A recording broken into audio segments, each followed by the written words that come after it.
Hello students, आप सभी का क्लास में स्वागत है। हम बात कर रहे हैं राजनीति विज्ञान के मूलाधार। राजनीति विज्ञान के मूलाधार में हमने परंपरागत दृष्टिकोण पर चर्चा शुरू करी थी।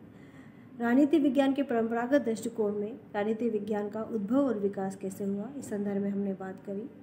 इसके साथ साथ विभिन्न परंपरागत दृष्टिकोण के समर्थक विद्वानों द्वारा राजनीति विज्ञान को किस तरह से परिभाषित किया गया था, ये हमने देखा।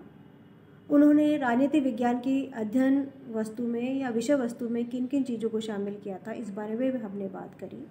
तो इस प्रकार से हमने देखा कि परंपरागत दृष्टिकोण के समर्थक विद्वानों ने राजनीति विज्ञान को किस तरह से परिभाषित किया, उसकी अध्ययन की विषय वस्तु में किन किन वस्तुओं को या किन किन चीज़ों को शामिल किया, इस बारे में भी हमने बात करी। या अध्ययन क्षेत्र में किन किन चीज़ों को शामिल किया, इस संदर्भ में हमने बात करी। आज हम बात करेंगे राजनीति विज्ञान का स्वरूप क्या है।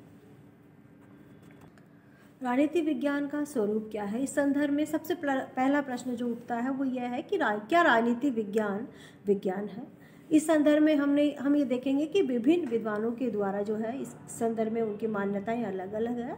उन्होंने इस संदर्भ में विभिन्न तर्क दिए हैं। जैसे कि अरस्तू ने ये कहा है कि राजनीति विज्ञान जो है वो सर्वोच्च विज्ञान है। इसी प्रकार बर्नार्ड शॉ ने कहा है कि यह मानवीय सभ्यता को सुरक्षित रख सकने वाला विज्ञान है। तो इस प्रकार ही कहा जा सकता है कि कुछ विद्वानों ने, जैसे बोंदा, Hobbes, Montesquieu, Bryce, Jellinek, Bluntschli, Finer, Laski आदि ने इसे विज्ञान के रूप में स्वीकारा है। अर्थात ये विद्वान ये मानते हैं कि राजनीति विज्ञान जो है विज्ञान है, क्योंकि इसमें भी हम तथ्यों का संकलन करते हैं, वैज्ञानिक अध्ययन पद्धतियों का प्रयोग करते हैं और अपने अध्ययन में जो है निश्चितता लाते हैं। तो इसलिए इन विद्वानों का ये मानना है कि राजनीति विज्ञान जो है उसको विज्ञान की श्रेणी में रखा जाना चाहिए।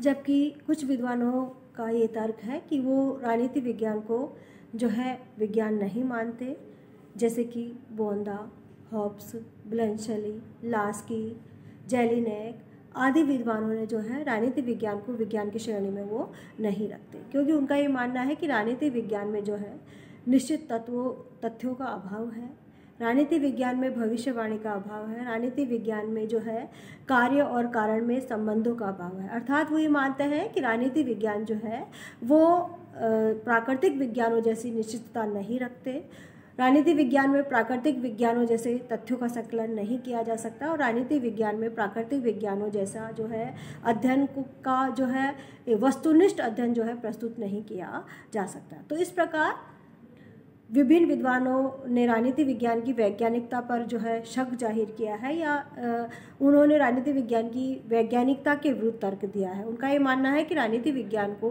विज्ञान की श्रेणी में नहीं रखा जा सकता। जैसे कि कांट ने कहने का प्रयास किया कि राजनीति विज्ञान के विशेषज्ञ उसकी अध्ययन विधियों, सिद्धांतों एवं निष्कर्षों के संबंध में एकमत नहीं है।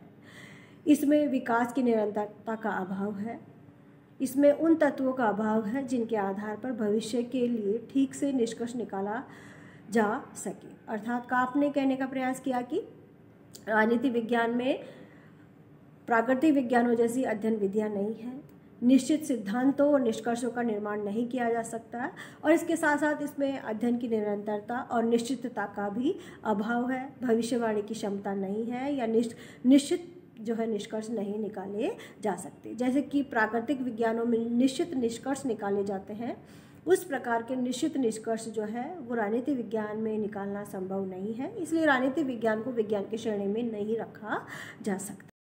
इस संदर्भ में विद्वानों द्वारा विभिन्न तर्क दिए गए कि राजनीति विज्ञान को विज्ञान की श्रेणी में क्यों नहीं रखा जा सकता। उन्होंने सबसे पहला तर्क दिया सर्वमान्य तथ्यों का अभाव। अर्थात विद्वानों ने माना कि राजनीति विज्ञान में प्राकृतिक विज्ञानों जैसे सर्वमान्य तथ्यों का अभाव है। अर्थात ऐसे तथ्य निहित नहीं है राजनीति विज्ञान में जिस पर सभी विद्वान सहमत हो, जिस पर सभी विद्वान जो है एकमत हो। जैसे कि प्राकृतिक विज्ञानों में, जैसे कि गणित में 2 और 2 4 का नियम होता है कि 2 और 2 4 मिलकर हमेशा 4 ही होते हैं। इसी प्रकार से लॉ ऑफ ग्रेविटेशन का नियम है। तो इस संदर्भ में सभी विद्वान निश्चित है कि ये जो नियम है ये प्राकृतिक विज्ञानों में निहित है और इस पर सभी विद्वान सहमत है, सभी विद्वान एकमत है। इस प्रकार के नियम जो है वो राजनीति विज्ञान में निहित नहीं है, क्योंकि राजनीति विज्ञान में जहाँ पर आदर्शवादी विचारधारा के समर्थक विद्वान राज्य की सर्वोच्च सत्ता का समर्थन करते हैं और वो राज्य को एक आवश्यक संस्था मानते हैं, वहीं पर राजनीति विज्ञान में अराजकतावादी विचारधारा के समर्थक विद्वान जो है वो राज्य को एक अनावश्यक संस्था मानते हैं और राज्य की आवश्यकता को वो जो है स्वीकार नहीं करते हैं। तो इस प्रकार से राजनीति विज्ञान में विभिन्न विद्वानों की विचारधाराएं अलग है, उनके मत अलग हैं। तो इस तरह से राजनीति विज्ञान में सर्वमान्य सिद्धांतों और तथ्यों का अभाव है। इस कारण से वो ये मानते हैं कि राजनीति विज्ञान को विज्ञान की श्रेणी में नहीं रखा जा सकता। उनका दूसरा तर्क यह है कि कार्य और कारण में निश्चित संबंधों का अभाव है, अर्थात जिस प्रकार से प्राकृतिक विज्ञानों में किसी घटना के पीछे निश्चित कारण निहित होते हैं, राजनीति विज्ञान में जो है इस प्रकार के कार्य और कारणों का संबंध नहीं पाया जाता है। अर्थात यहाँ पर ये निर्धारित नहीं होता है कि अमुक घटना के पीछे ये निर्धारित कारण ही निहित हो सकते हैं, अर्थात विभिन्न कारण जो है निहित हो सकते हैं। इस संदर्भ में किसी प्रकार का जो है निर्धारण नहीं किया जा सकता या निश्चित तौर से पर किसी कारणों को नहीं खोजा जा सकता। जैसे कि 1917 में सोवियत क्रांति जो है उसके पीछे क्या कारण थे, इस संदर्भ में अभी निश्चितता नहीं है कि उस सोवियत क्रांति के पीछे साम्यवादी विचारधारा का प्रचलित होना था या उस समय की अंतर्राष्ट्रीय परिस्थितियों के कारण जो है वो क्रांति हुई थी। तो इस प्रकार से कहा जा सकता है कि राजनीति विज्ञान में विभिन्न घटनाओं के पीछे क्या कारण होते हैं, इस संदर्भ में निश्चित कारणों को ढूंढ पाना संभव नहीं हो सकता, क्योंकि यहाँ पर मानव का अध्ययन किया जाता है, मानव के व्यवहार का अध्ययन किया जाता है और मनुष्य का व्यवहार जो है विभिन्न परिस्थितियों में अलग अलग होता है। कई बार ये भी होता है कि एक ही परिस्थितियों में मनुष्य का व्यवहार जो है अलग अलग होता है, अर्थात व्यक्ति जो है वो अलग अलग तरीके से रिएक्ट करता है। तीसरा जो कारण है राजनीति विज्ञान को विज्ञान नहीं मानने का, वो है अचूक माप की कमी, अर्थात जिस प्रकार से प्राकृतिक विज्ञानों में एक निश्चित माप के आधार पर जो है निष्कर्ष निकाल लिए जाते हैं, जैसे कि रसायन शास्त्र में H2O का फार्मूला है और जिसके तहत ये माना जाता है कि H2O के माध्यम से पानी का निर्माण होता है, अर्थात हाइड्रोजन के 2 एलिमेंट्स और ऑक्सीजन का 1 एलिमेंट जब मिलता है तो पानी का निर्माण होता है। तो इस प्रकार से अचूक माप जो है वो राजनीति शास्त्र में नहीं पाए जाते हैं या राजनीति विज्ञान में नहीं पाए जाते हैं। एक निर्धारित मापदंड जो है राजनीति विज्ञान में नहीं पाया जाता है कि इस प्रकार के नियम बनाए जाएंगे तो व्यक्ति इस तरह से जो है व्यवहार करेगा या व्यक्ति के इस तरीके के व्यवहार के परिणाम स्वरूप इस प्रकार की घटनाएं निर्धारित होगी। तो इस प्रकार के माप की कमी होने के कारण भी जो है राजनीति विज्ञान को विज्ञान की श्रेणी में नहीं रखा जा सकता। अगला जो तर्क है वो है पर्यवेक्षण एवं परीक्षण का अभाव, अर्थात ये माना जाता है, उन विद्वानों ने माना कि प्राकृतिक विज्ञानों में तो जो है अध्ययन जो है लेबोरेटरीज में बैठ के होता है, प्रयोगशालाओं में बैठकर अध्ययन होता है और उनके द्वारा पदार्थों का जो है परीक्षण किया जाता है और वो उन पदार्थों का परीक्षण बार बार कर सकते हैं, उनका पर्यवेक्षण कर सकते हैं, परीक्षण बार बार कर सकते हैं। एक निश्चित जो है परिणाम आने के पश्चात उस परिणाम की माप करने के लिए वो उसी प्रयोग को दोबारा दोहरा सकते हैं। तो इस प्रकार से उन्होंने माना कि प्राकृतिक विज्ञानों में अध्ययन जो है पदार्थों का होता है, निर्जीव वस्तुओं का होता है, तो उन प्रयोगों को जो है बार बार दोहरा कर उनका अध्ययन किया जा सकता है, बार बार जो है परिणामों की जाँच की जा सकती है। परंतु राजनीति विज्ञान जो है यहाँ पर मनुष्य के राजनीति व्यवहार का अध्ययन किया जाता है, मनुष्य के राजनीतिक क्रियाकलापों का अध्ययन किया जाता है। तो राजनीति विज्ञान में ये संभव नहीं है कि बार बार जो है उन्हीं घटनाओं को दोहराकर मनुष्य के राजनीतिक व्यवहार का अध्ययन किया जाए या उन घटनाओं के कार्यों और कारणों का पता लगाया जा सके। तो इस प्रकार से इस संदर्भ में ब्राइस ने भी कहने का प्रयास किया कि भौतिक विज्ञान में एक निष्कर्ष पर पहुंचने के लिए बार बार प्रयोग किया जाता है, लेकिन राजनीति विज्ञान में एक प्रयोग बार बार नहीं दोहराया जा सकता, क्योंकि उसी प्रकार की दशाएं दोबारा पैदा नहीं की जा सकती, अर्थात सेम परिस्थितियां जो है वो बार बार नहीं दोहराई जा सकती। और ये भी हो सकता है कि कई बार सेम परिस्थितियों में भी व्यक्ति जो है अलग अलग तरीके का व्यवहार करता है, उसका व्यवहार करने का तरीका बदल जाता है, अर्थात उसकी दिमागी जब व्यवस्था बिगड़ जाती है या उसकी दिमागी जो व्यवहार बदल जाता है तो उसका स्वयं का व्यवहार भी बदल जाता है। उसकी सोचने की क्षमताएं जब बदलती है, उसके सोचने का तरीका जब बदलता है तो व्यक्ति का व्यवहार भी बदल जाता है। तो इस संदर्भ में विद्वानों ने माना कि राजनीति विज्ञान में जो है पर्यवेक्षण और परीक्षण संभव नहीं, जैसे कि भौतिक विज्ञान में या प्राकृतिक विज्ञानों में हो सकता है। तो इसलिए राजनीति विज्ञान को विज्ञान की श्रेणी में नहीं रखा उन्होंने। फिर है मानव स्वभाव में परिवर्तनशीलता, अर्थात ये माना जाता है कि राजनीति विज्ञान में मानव स्वभाव का अध्ययन किया जाता है, मनुष्य की भावनाओं का अध्ययन किया जाता है, मनुष्य के आवेगों का, मनुष्य की विचारधारा का, मनुष्य के क्रियाकलापों का जो है राजनीतिक विज्ञान में अध्ययन किया जाता है।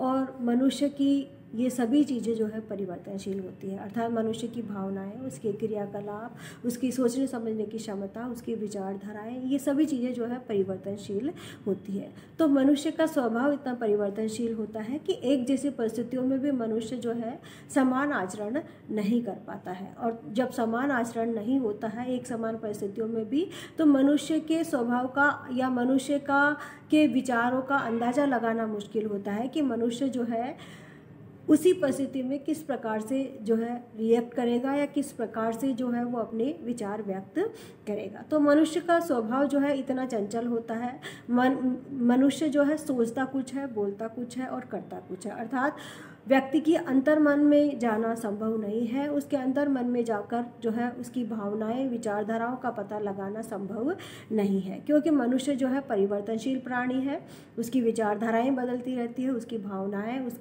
उसका विवेक, उसकी सोचने समझने की क्षमताएं जो है वो लगातार परिस्थितियों के अनुसार बदलती रहती है। तो मनुष्य के स्वभाव के अनुसार परिवर्तनशीलता के कारण जो है उसके बारे में या उसके राजनीतिक व्यवहार का निर्धारित अध्ययन करना या निश्चित अध्ययन करना संभव नहीं है।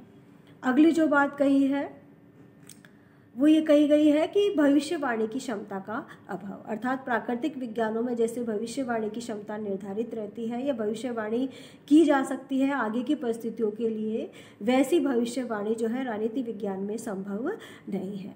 जैसे कि खगोल शास्त्र में ये भविष्यवाणी की जा सकती है स्टार्स के अध्ययन के आधार पर कि किस समय पे सूर्य ग्रहण होगा, किस समय पे चंद्र ग्रहण होगा, या कौन सा ग्रह कब जो है कौन सी चाल चलेगा या कहाँ पर वो अवस्थित होगा।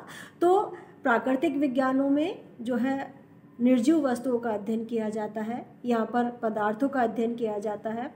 तो यहाँ पर जो है उनके आगे की क्रियाकलापों के बारे में या उनके आचरण से संबंधित भविष्यवाणी करना संभव है। लेकिन राजनीति विज्ञान में जो है मनुष्य के राजनीतिक व्यवहार का अध्ययन किया जाता है, मनुष्य की विचारधारा का अध्ययन किया जाता है, मनुष्य के राजनीतिक क्रियाकलापों का अध्ययन किया जाता है। तो राजनीति विज्ञान में जो है मनुष्य के क्रियाकलापों से संबंधित भविष्यवाणी करना संभव नहीं है। तो इस आधार पर भी राजनीति विज्ञान को विज्ञान की श्रेणी में नहीं रखा जा सकता। अगला जो तर्क दिया गया है राजनीति विज्ञान को विज्ञान नहीं मानने का, वो यह है कि परिभाषा, शब्दावली तथा अध्ययन पद्धतियों के संबंध में मत विभिन्नता, अर्थात राजनीति विज्ञान में परिभाषा के संदर्भ में, शब्दावली के संदर्भ में, अध्ययन पद्धतियों के संदर्भ में जो है विभिन्न राजनीतिक वैज्ञानिकों के मत में विभिन्नता पाई जाती है। कई विद्वान राजनीति विज्ञान के अध्ययन में राज्य के अध्ययन को शामिल करते हैं। जैसे कि हमने पहले देखा था राजनीति विज्ञान की परिभाषाएं जब दी गई थी, हमने देखा था कि परंपरागत राजनीतिक विद्वानों के में भी जो है राजनीति विज्ञान की परिभाषा को लेकर मतभेद था। जैसे गार्डनर ने राजनीति विज्ञान के अध्ययन में राज्य को शामिल किया था। वहीं पर ब्लनशली ने जो है राजनीति विज्ञान के अध्ययन में राज्य और सरकार दोनों के अध्ययन को सम्मिलित किया था। लास्की की अलग विचारधारा थी। तो इस प्रकार से परिभाषाओं को लेकर देखा जाए या अध्ययन पद्धतियों को लेकर देखा जाए या शब्दावलियों को लेकर देखा जाए, तो राजनीति विज्ञान के विभिन्न विद्वानों में राजनीति विज्ञान से संबंधित पद्धतियों के बारे में भी मतभेद पाया जाता है, उनकी मत में विभिन्नता पाई जाती है। कई राजनीति विज्ञान की अध्ययन पद्धतियों में वैज्ञानिक अध्ययन पद्धतियों को शामिल करना चाहते हैं, कई दार्शन शास्त्रीय अध्ययन पद्धतियों को शामिल करना चाहते हैं। तो कुल मिलाकर ये कहा जा सकता है कि राजनीति विज्ञान को विज्ञान इसलिए नहीं कहा जा सकता क्योंकि राजनीति विज्ञान की परिभाषा के संदर्भ में, शब्दावली के संदर्भ में और अध्ययन पद्धतियों के संदर्भ में भी जो है विभिन्न राजनीतिक विज्ञानों के मत में एकता नहीं पाई जाती, या विभिन्न राजनीतिक विज्ञान इस संदर्भ में एक मत नहीं है कि राजनीतिक विज्ञान को किस तरह से परिभाषित किया जाए, उसके अध्ययन क्षेत्र में किन किन विषय वस्तु को शामिल किया जाए, उनकी अध्ययन पद्धतियाँ क्या होनी चाहिए। तो इस मत विभिन्नता के कारण राजनीतिक विज्ञान को विज्ञान की श्रेणी में नहीं रखा जाता है। इस संदर्भ में लावेल का कहना है कि राजनीतिक विज्ञान में आधुनिक विज्ञान की प्रथम आवश्यकता की कमी है। इसमें शिक्षित व्यक्तियों के लिए बोधगम्य परिभाषिक शब्दों का अभाव है। अगला जो तर्क दिया गया है वो दिया गया है अध्ययन विषय आत्मपरक है, वस्तुपरक नहीं। अर्थात उन्होंने ये माना कि राजनीतिक विज्ञान को विज्ञान की श्रेणी में इसलिए नहीं रखा जा सकता क्योंकि प्राकृतिक विज्ञानों की अध्ययन वस्तु या अध्ययन विषय जहाँ पर वस्तुपरक होता है, अर्थात प्राकृतिक विज्ञानों में जिस प्रकार से निर्जीव वस्तुओं का या पदार्थों का अध्ययन किया जाता है और उन पदार्थों का या निर्जीव वस्तुओं का अध्ययन करते समय अध्ययनकर्ता जो है वो स्वयं के मूल्यों से जो है अलग रह सकता है या स्वयं के मूल्यों से प्रभावित नहीं करता उस अध्ययन को, अध्ययन निष्कर्ष उसके स्वयं के मूल्यों से प्रभावित नहीं होते हैं और वो जो है तटस्थ रहकर अध्ययन के विभिन्न निष्कर्ष प्रस्तुत करता है, अध्ययन से संबंधित सिद्धांतों का निर्माण करता है। उसमें स्वयं की नैतिक मूल्यों या स्वयं के मूल्यों का प्रभाव उसके अध्ययन के निष्कर्ष पर नहीं पड़ता है। यहाँ पर जो है राजनीतिक विज्ञान में जो है हमारा विषय जो है आत्मपरक है, अर्थात राजनीतिक विज्ञान में अध्ययन जब किया जाता है तो यहाँ पर जो है मनुष्य के राजनीतिक व्यवहार का अध्ययन किया जाता है, मनुष्य के विभिन्न राजनीतिक घटनाओं का अध्ययन किया जाता है या मनुष्य के ही बारे में अध्ययन किया जाता है। तो यहाँ पर जो अध्ययन करता है उसके अध्ययन का प्रभाव जो है या उसके अध्ययन के निष्कर्ष पर जो है उसके स्वयं के मूल्यों का प्रभाव पड़ता है, अर्थात उसके स्वयं के सोचने समझने की क्षमता, उसके स्वयं के मूल्य, उसके स्वयं के जो है उद्देश्य या स्वयं के जो नैतिक मूल्य है उसका प्रभाव जो है उसके अध्ययन के निष्कर्षों पर पड़ता है, उसके अध्ययन के सिद्धांतों पर पड़ता है। तो यहाँ पर जो अध्ययन करता है वो पूर्ण रूप से तटस्थ होकर अपने अध्ययन के निष्कर्षों का निर्माण नहीं कर सकता, क्योंकि यहाँ पर मानव की राजनीतिक घटनाओं का अध्ययन किया जाता है, मनुष्य के विभिन्न जो है विचारों का अध्ययन किया जाता है। तो यहाँ पर अध्ययनकर्ता जो है वो स्वयं ही उसके जो अध्ययन के निष्कर्ष होते हैं वो स्वयं की विचारधारा से प्रभावित होते हैं, स्वयं के मूल्यों से प्रभावित होते हैं। इसलिए राजनीतिक विज्ञान को जो है विज्ञान की श्रेणी में नहीं रखा जा सकता, क्योंकि राजनीतिक विज्ञान का अध्ययन कभी भी वस्तुपरक होकर नहीं किया जा सकता। यहाँ पर चाहे अध्ययन के शीर्षक का निर्धारण करना हो या अध्ययन के जो है अध्ययन विधि का निर्धारण करना हो या अध्ययन क्षेत्र का निर्धारण करना हो या फिर अध्ययन के निष्कर्षों का निर्धारण करना हो, यहाँ पर जो अध्ययन करता है उसकी विचारधारा का प्रभाव, उसके मूल्यों का प्रभाव उसके अध्ययन के निष्कर्ष पर आता ही आता है। तो इसलिए यहाँ पर अध्ययन जो है राजनीतिक विज्ञान में अध्ययन जो है आत्मपरक होता है, वस्तुपरक नहीं होता है, क्योंकि यहाँ पर जीवित मनुष्य के व्यवहार का अध्ययन किया जाता है, विभिन्न परिस्थितियों का अध्ययन किया जाता है जो कि मनुष्य के आसपास घटती है, उन घटनाओं का अध्ययन किया जाता है। तो जो अध्ययन करता है वो स्वयं के मूल्यों से निरपेक्ष होकर अध्ययन प्रस्तुत नहीं कर सकता, वस्तुनिष्ठ अध्ययन प्रस्तुत नहीं कर सकता। तो इसलिए ये कहा जा सकता है कि राजनीतिक विज्ञान को विज्ञान की श्रेणी में नहीं रखा जा सकता, क्योंकि विज्ञान में जो है वस्तुपरक अध्ययन किया जाता है, वस्तुनिष्ठ और मूल्य निरपेक्ष होकर अध्ययन किया जाता है, जबकि राजनीतिक विज्ञान में मूल्य सापेक्ष और आत्मपरक अध्ययन प्रस्तुत किया जाता है। तो ये हो गए हमने देखे विभिन्न तर्क कि राजनीतिक विज्ञान को विज्ञान की श्रेणी में नहीं रखा जा सकता। विभिन्न विद्वानों द्वारा दिए गए तर्क हमने देखे। अब निष्कर्ष तौर पे हम ये कह सकते हैं कि बकल का कहना है कि विज्ञान की वर्तमान अवस्था में राजनीति को विज्ञान मानना तो बहुत दूर रहा, यह कलाओं में भी सबसे पिछड़ी हुई कला है। अर्थात बकल ने कहने का प्रयास किया कि वर्तमान परिस्थितियों में या वर्तमान अवस्थाओं में जहाँ पर विज्ञान जो है इतनी प्रगति पर आगे बढ़ रहा है, जहाँ पर विज्ञान जो है अब इतनी तकनीकी प्रगति कर रहा है, वहाँ पर राजनीतिक विज्ञान को रखा जाए तो राजनीति विज्ञान को विज्ञान तो नहीं माना ही नहीं जा सकता, बल्कि कलाओं में भी सबसे पिछड़ी हुई कला इसको माना जा सकता है। यहाँ मैटलैंड का कहना है कि जब मैं राजनीति विज्ञान शीर्षक के अंतर्गत परीक्षा प्रश्नों को देखता हूँ तो मुझे प्रश्नों के प्रति नहीं वरन शीर्षक के प्रति खेद होता है। अर्थात मैटलैंड ने भी इस चीज़ का विरोध किया कि राजनीति विज्ञान को विज्ञान क्यों कहा जाता है। इसी संदर्भ में बर्क ने कहने का प्रयास किया कि जिस प्रकार हम सौंदर्य विज्ञान को विज्ञान की संज्ञा नहीं दे सकते, उसी प्रकार से राजनीति विज्ञान को भी विज्ञान बनाना न तो संभव है और न ही वांछनीय है। अर्थात उन्होंने माना कि राजनीति विज्ञान को भी विज्ञान की श्रेणी में नहीं रखा जा सकता। तो इस प्रकार से आज का हमारा टॉपिक पूरा हुआ। अब हम कल देखेंगे कि राजनीति विज्ञान को विज्ञान कहा जाए इसके पक्ष में तर्क।